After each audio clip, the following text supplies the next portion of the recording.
Alright guys, just one last concept video before we get into math, into the actual math.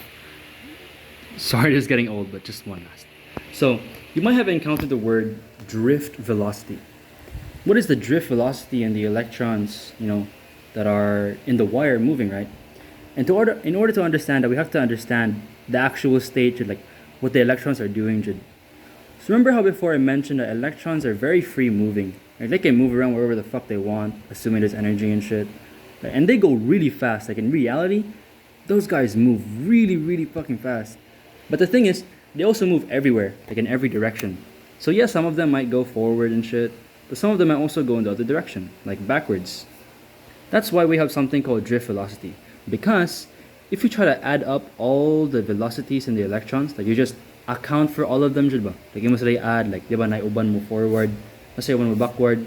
So kung mo sila mo plus, kung mo cancel out sila. Like if you account for everything, jud, all the movements of electrons, you'll end up with something called drift velocity. And the drift velocity of electrons actually happens to be really, really slow. Very, very slow. Which is just like here. Like these two situations are just the same thing. This is the actual reality, jud, of all the electrons moving around, like every single one. But if you try to add everything, then you can kind of see that every single electron is actually just moving this direction just very slowly. Because we added them on everything. And this is important because, one, drift velocity was one of our vocabulary in physics. And also, when you add current not to the wire, the thing is actually moving, or the thing is actually increasing, jud, is the drift velocity nila. Not the actual velocity jud sa kwan. I mean, yes, it does, but like, it's more accurate to say that the drift velocity is changing. Because look at this example.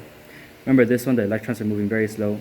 But here, now it's got current, the drift velocity nila also increases naman. Ni paspas na sa sila. So yeah, that's it.